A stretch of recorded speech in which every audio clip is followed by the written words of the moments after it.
This video we are going to cover software engineering, the subject of MSBT K scheme. So जैसा कि आप सब लोग जानते हैं, हम लोगों ने सॉफ्टवेयर इंजीनियरिंग का चैप्टर नंबर 2 स्टार्ट कर दिया है। आज के इस वीडियो में हम लोग 2.3 कवर करने वाले हैं। अगर उससे पहले अपने चैनल को लाइक सब्सक्राइब नहीं किया होगा तो प्लीज लाइक सब्सक्राइब कर दो, क्योंकि आपका सपोर्ट है तो उससे ही हम लोग सॉफ्टवेयर इंजीनियरिंग का पूरा सिलेबस चैनल के ऊपर कंप्लीट करने वाले हैं। ओके, सो आपका सपोर्ट ऐसे ही रखो, चैनल को लाइक सब्सक्राइब करो और अपने दोस्तों के साथ शेयर करो। ओके, सॉफ्टवेयर रिक्वायरमेंट इंजीनियरिंग जो चैप्टर नंबर 2 है, उसके अंदर हम लोग 2.3 देखने वाले हैं, रिक्वायरमेंट इंजीनियरिंग। अभी रिक्वायरमेंट इंजीनियरिंग क्या रहता है, उसके प्रोसेस हम लोगों ने पिछले वीडियोस के अंदर देखे। अगर आपने देखा नहीं होगा तो जाके चैनल के ऊपर वीडियो अपलोड है, जाके देख सकते हो। Okay, so requirement gathering and analysis. Okay, so requirement gathering और एनालिसिस क्या रहता है वो हम लोग देखने वाले। गैदरिंग गैदरिंग मतलब क्या रहता है, कलेक्टिंग ऑफ इंफॉर्मेशन। अब इंफॉर्मेशन हम लोग किससे कलेक्ट करते हैं, एक तो यूजर से कलेक्ट करते हैं, दूसरा स्टेक होल्डर से और तीसरा कस्टमर से। यूजर जो यूज करने वाले हैं हम लोग का सॉफ्टवेयर, जो भी हम लोगों ने सॉफ्टवेयर बनाया उसे यूज कौन करता है, यूजर यूज करते, right. So gathering of information from users, stakeholder मतलब जो भी हम लोग सॉफ्टवेयर बनाते हैं जिससे देने वाले हैं। ओके, और हम लोग के जैसे सॉफ्टवेयर डेवलपर को भी रहते हैं स्टेक होल्डर के अंदर, और कस्टमर के अंदर कस्टमर भी सॉफ्टवेयर यूज करते हैं। ओके, सो इनसे सबसे जो रहता है इंफॉर्मेशन गैदरिंग करना, और जो इंफॉर्मेशन गैदरिंग करने के बाद हम लोग का इंफॉर्मेशन राइट है क्या नहीं, उसके ऊपर ग्रुप डिस्कशन करना, और अगर रिपीटेशन हो रहा है तो उसे अवॉइड करना। तो ये सब चीजें किसके अंदर रहती है, गैदरिंग के अंदर रहती है। मेथड्स के अंदर क्या रहता है, जैसे हम लोग इंफॉर्मेशन गैदरिंग करते हैं तो उसका मेथड्स क्या रहता है, इंटरव्यू के थ्रू हम लोग गैदर कर सकते हैं, क्वेश्चन के थ्रू गैदर कर सकते हैं, सर्वेस के थ्रू गैदर कर सकते हैं, और ग्रुप डिस्कशन के थ्रू हम लोग वो मेथड्स को गैदर कर सकते हो। कि इंफॉर्मेशन को हम लोग जो भी इंफॉर्मेशन चाहिए हम लोगों को, तो वो मेथड्स थ्रू हम लोग गैदर कर सकते हैं।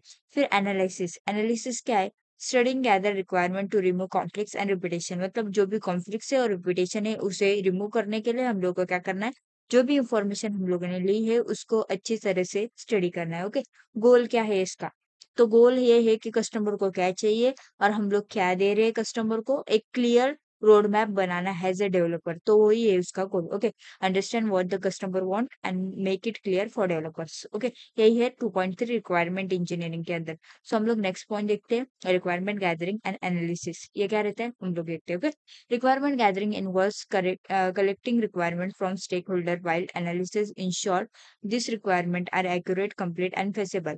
This step help to identify the needs and expectation of the stakeholder. Okay, requirement gathering के अंदर क्या रहता है, कलेक्टिंग ऑफ रिक्वायरमेंट। रिक्वायरमेंट किससे लेते हैं हम लोग, स्टेक होल्डर से लेते हैं। Wire analysis ensure this requirement are accurate, ये इंफॉर्मेशन जो है वो एक्यूरेट है, कंप्लीट है और फेसिबल है। Okay, this help to identify the needs expectation of this stakeholder. इसके अंदर क्या रहता है, जो नीड्स होते हैं, जो एक्सपेक्टेशन होते हैं स्टेक होल्डर के, उसे हम लोग आइडेंटिफाई कर सकते हैं और एक प्रॉपर सॉफ्टवेयर बना सकते हैं। ओके, तो type of requirement, type of requirement के अंदर पहला टाइप होता है functional requirement, describe what this system should do such as feature and function. उसके नाम के हिसाब से रहता है फंक्शनल रिक्वायरमेंट, मतलब जो सिस्टम का जो फंक्शंस रहते हैं वो उसके अंदर रहता है, राइट। तो सिस्टम को क्या करना है, उसके अंदर क्या फीचर्स फंक्शन है, तो ये सब चीजें हम लोग फंक्शनल रिक्वायरमेंट के अंदर आते हैं। Okay, product requirement, product requirement के अंदर क्या रहते हैं, प्रोडक्ट के बारे में जो भी सिक्योरिटी रहती है, परफॉर्मेंस रहती है, यूजेबिलिटी रहती है, ये सब चीजें प्रोडक्ट रिक्वायरमेंट के अंदर आते हैं। Okay, specify the system quality attribute like performance, system का जो भी परफॉर्मेंस रहता है वो रहता है। फिर उसके बाद सिस्टम की जो भी सिक्योरिटी रहती है वो रहती है, और यूजेबिलिटी मतलब सिस्टम बार बार यूज हो रहा है कि नहीं, ये सब चीजें प्रोडक्ट रिक्वायरमेंट के अंदर आती है। ओके, फिर उसके बाद में आता है ऑर्गेनाइजेशनल रिक्वायरमेंट। उसके अंदर क्या रहता है, जो ऑर्गेनाइजेशन का जो पॉलिसीज रहता है, प्रोसीजर रहता है और जो भी स्टैंडर्ड रहता है, वो सब चीजें इसके अंदर कवर की जाती है। Okay, external requirement, external requirement के अंदर क्या रहता है कि जो कंपनी और इंडस्ट्री के बाहर की रिक्वायरमेंट है वो फुलफिल करना एक्सटर्नल रिक्वायरमेंट के अंदर रहता है। Okay, come from outside the organisation such as regulatory और इंडस्ट्री स्टैंडर्ड। ओके, ये सब चीजें एक्सटर्नल रिक्वायरमेंट के अंदर आती है। सो नेक्स्ट देखते हैं हम लोग इनिशिएटिंग रिक्वायरमेंट। तो हम लोगों ने पिछले वीडियो के अंदर देखा है इनिशिएटिंग रिक्वायरमेंट क्या रहती है। सो अगर आपने देखा नहीं होगा तो जस्ट अ मिनट, यहाँ पे देख सकते हो आप लोग। Initiation, initiation means collecting of information, customer users and other से इंफॉर्मेशन कलेक्ट करना। सिस्टम को क्या करना चाहिए, सिस्टम का क्या गोल्स है, और सिस्टम हम लोग का बिजनेस को कैसे हेल्प करता है ग्रो करने के लिए, और जो पीपल सिस्टम यूज कैसे कर सकते हैं डेली, ये सब सीखना। और ये सब हम लोग के सिस्टम के अंदर जो भी हम लोग सॉफ्टवेयर बना रहे हैं उसके अंदर होना, यही इनिशिएटिंग रिक्वायरमेंट्स रहती है। उसके अंदर क्या रहते हैं, स्कोप, अंडरस्टैंडिंग, फिर चैलेंजेस, नीड, ये सब प्रॉब्लम रहते हैं इनिशिएशन के अंदर। ओके, सो हम लोगों ने देखा तो इनिशिएशन रिक्वायरमेंट के अंदर वही रहता है, सर्वे रहते हैं, वर्कशॉप रहते हैं, ऑब्जर्वेशन रहते हैं, डॉक्यूमेंट एनालिसिस रहते हैं। Okay, so fourth is developing user use case. Use case के अंदर क्या रहता है, यूज केस के अंदर ये रहता है interaction between the system and the users, जो यूजर्स और सिस्टम के बीच में का जो भी इंटरेक्शन रहता है वो डेवलपिंग यूज केसेस के अंदर रहता है, यूजर केसेस के अंदर, सॉरी। सो उसके अंदर क्या रहता है, यूजर्स रहते हैं, they help to identify functional requirement and ensure the system meet the user name. मतलब उनका जो मेन मोटिव रहता है वो जो फंक्शनल रिक्वायरमेंट है उसको इंश्योर करना, और जो सिस्टम है वो मीट कर रहा है या नहीं यूजर्स के नीड्स, जो नीड्स है यूजर के उससे। तो यही रहता है डेवलपिंग यूज केस के अंदर। उसके अंदर क्या रहता है, यूजर्स रहते हैं, गोल्स रहते हैं, प्री कंडीशन, ट्रिगर, डिस्क्रिप्शन, ये सब चीजें रहती है। Okay, so fifth is building requirement model.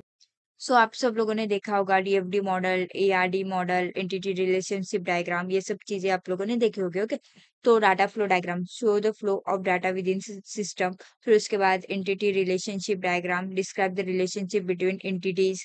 तो ये सब डायग्राम आप लोगों को पता रहेगा, अगर नहीं पता रहेगा तो आप गूगल पे जाके सर्च भी कर सकते हो डाटा फ्लो डायग्राम, वो आपको दिखा देगा। ओके, एंटिटी रिलेशनशिप डायग्राम ये देख सकते हो आप लोग। ये यूजर केस डायग्राम है, तो ऐसे ही अलग अलग टाइप के डायग्राम रहते हैं, ये यूजर, फिर एटीएम, फिर बैंक्स, ऐसे एंटिटी और डाटा रिलेशनशिप डायग्राम, ये दो टाइप के डायग्राम रहते हैं। ओके, यूजर केस डायग्राम के अंदर क्या रहता है, इंटरेक्शन बिटवीन सिस्टम और उसके यूजर के बीच में इंटरेक्शन रहता है। तो जो स्टेक होल्डर है, जो डेवलपर है, उनको समझता है कि सिस्टम का क्या क्या रिक्वायरमेंट है, राइट। यूजर केस के अंदर ये देख सकते हो आप लोग, ये भी एक यूजर केस ही डायग्राम है। ओके, सो निगोशिएशन मतलब जो भी हम लोग का प्राइस है उसके अंदर जो प्राइस है उसको कम या ज्यादा करना। Negotiation involves resolving conflicts and prioritizing requirement with stakeholder. This help ensure that the requirement are feasible and align with project goal. मतलब जो भी प्रोजेक्ट का गोल है वो अचीव करे, और जो भी कॉन्फ्लिक्ट्स है उसको प्रायोरिटाइज करके जो रिक्वायरमेंट है उसे स्टेक होल्डर के साथ रिजॉल्व करे, यही निगोशिएशन का पॉइंट रहता है। Okay, seventh is validation. Validation के अंदर क्या रहता है, वैलिडेशन के अंदर क्या रहता है, validation ensure that the gather requirement are accurate. जो भी हम लोगों ने रिक्वायरमेंट ली है वो एक्यूरेट है, कंप्लीट है और मीट करता है स्टेक होल्डर के नीड को। ओके, सो ये सब चीजें वैलिडेशन के अंदर आती है। मतलब हम लोग जो सॉफ्टवेयर बना रहे हैं उसका जो भी इंफॉर्मेशन हम लोग के पास है वो एक वैलिडेट इंफॉर्मेशन है या नहीं, ये सब चीजें वैलिडेशन के अंदर आती है। ओके, सो ये यूजर के डायग्राम है जो मैंने आपको बताया था। सो नेक्स्ट देखते हैं हम लोग 2.4 सॉफ्टवेयर रिक्वायरमेंट स्पेसिफिकेशन। इसके अंदर क्या रहता है, सॉफ्टवेयर का नीड, फॉर्मेट और इस कैरेक्टरिस्टिक। पहले हम लोग सॉफ्टवेयर के कैरेक्टरिस्टिक देखते हैं, तो ये आप वीडियो पॉज करके पढ़ सकते हैं। सॉफ्टवेयर रिक्वायरमेंट स्पेसिफिकेशन के अंदर क्या क्या रहता है, communication between stakeholder, user, developer, project manager, इनके बीच में का कम्युनिकेशन रहता है। उसके बाद में जो प्रोजेक्ट है वो क्या करता है, एक इफेक्टिवनेस गाइडिंग जो है वो डेवलप करता है। ओके, सो इसके अंदर फर्स्ट इज क्लियरिटी। हम लोग को हर एक चीज डॉक्यूमेंट हम लोग जो भी बना रहे हैं वो एकदम क्लियर होना चाहिए। कंप्लीटनेस, जो भी हम लोग सॉफ्टवेयर बना रहे हैं वो कंप्लीट सॉफ्टवेयर होना चाहिए। उसके अंदर हर एक अच्छे से अच्छी रिक्वायरमेंट होनी चाहिए, फंक्शनल, नॉन फंक्शनल, टेक्निकल। फिर उसके बाद कंसिस्टेंसी, जो भी हम लोग का सॉफ्टवेयर हम लोग बना रहे हैं वो एक कंसिस्टेंट वे में वर्क करना चाहिए, उसके हर एक डॉक्यूमेंट एक कंसिस्टेंट वे में वर्क करने चाहिए। ओके, यही है कंसिस्टेंसी। फिर उसके बाद में 2.4 देखते हैं हम लोग, सॉफ्टवेयर रिक्वायरमेंट स्पेसिफिकेशन। फिर उसके बाद में इसका नीड क्या है वो हम लोग देखते हैं। पहली बात, overview of the system and it's propose. Introduction के अंदर क्या रहता है, जो भी ओवरव्यू रहता है और उसका प्रोपोज रहता है। तो सॉफ्टवेयर रिक्वायरमेंट स्पेसिफिकेशन बेसिकली क्या है, एक डॉक्यूमेंट है जो डिस्क्राइब करता है सॉफ्टवेयर के सिस्टम के रिक्वायरमेंट। ओके, तो ये क्या करते हैं, ये बेसिकली इसलिए यूज होते हैं कि जो स्टेक होल्डर के जो नीड्स है उसे मीट करते हैं या नहीं, ये बताने के लिए। तो फंक्शनल रिक्वायरमेंट के अंदर क्या रहता है, description of the system features and function. उसके अंदर क्या रहता है, जो सिस्टम का फीचर्स रहते हैं, फंक्शन रहते हैं, वो सब फंक्शनल रिक्वायरमेंट के अंदर आता है। नॉन फंक्शनल रिक्वायरमेंट के अंदर जैसे क्वालिटी, एट्रीब्यूट, परफॉर्मेंस, सिक्योरिटी, ये सब चीजें नॉन फंक्शनल रिक्वायरमेंट के अंदर आता है। यूजर इंटरफेस के अंदर क्या रहता है, description of user interface and user experience. जो भी यूजर का इंटरफेस है, यूआई और यूजर का एक्सपीरियंस है, वो सब चीजें यूजर इंटरफेस के अंदर आती है। सिस्टम रिक्वायरमेंट, जो भी सिस्टम की रिक्वायरमेंट है, जैसे कि हार्डवेयर और सॉफ्टवेयर रिक्वायरमेंट, जो भी सिस्टम में नीड है तो वो सब चीजें सिस्टम रिक्वायरमेंट में आती है। आप ये वीडियो पॉज करके पढ़ सकते हो। ओके, सो यहाँ पे जो रिमेनिंग जो कैरेक्टरिस्टिक थे वो हम लोग देखते हैं। करेक्टनेस, अंडरस्टैंडेबिलिटी, फेसिबिलिटी, प्रायोरिटाइजेशन और टेस्टेबिलिटी। करेक्टनेस के अंदर क्या रहता है, हम लोग जो भी सॉफ्टवेयर बना रहे हैं वो करेक्ट होना चाहिए, उसके अंदर एक्चुअल नीड्स जो है और एक्सपेक्टेशन है स्टेक होल्डर के वो रिफ्लेक्ट होना चाहिए। ओके, अंडरस्टैंडेबिलिटी, अंडरस्टैंडेबिलिटी के अंदर हम लोग का सॉफ्टवेयर का जो भी डॉक्यूमेंट हम लोगों ने लिखा है वो अंडरस्टैंड होना चाहिए, वो टेक्निकल और नॉन टेक्निकल। ओके, फेसिबिलिटी के अंदर क्या रहता है, टेक्निकल, ऑपरेशनल, इकोनॉमिक, इम्प्लीमेंटिंग दी स्पेसिफाइड रिक्वायरमेंट, मतलब जो भी रिक्वायरमेंट है उसे स्पेसिफाई होना चाहिए, इम्प्लीमेंट होना चाहिए, राइट। प्रायोरिटाइजेशन, उसके अंदर क्या रहता है, जो भी प्रायोरिटी है वो होनी चाहिए। और 78 इज टेस्टेबिलिटी। ओके, टेस्टेबिलिटी के अंदर क्या रहता है, जो भी हम लोग का सॉफ्टवेयर हम लोग बना रहे हैं वो अच्छी तरह से टेस्ट होना चाहिए। ओके, सो वीडियो में इतना ही। नेक्स्ट वीडियो में हम लोग नेक्स्ट चैप्टर कवर करने वाले हैं। अगर आपने वीडियो को लाइक सब्सक्राइब नहीं किया होगा तो प्लीज लाइक सब्सक्राइब कीजिए। ये पीपीटी आपको हमारे व्हाट्सएप ग्रुप पे मिल जाएगा, तो व्हाट्सएप ग्रुप ज्वाइन कीजिए। Thank you.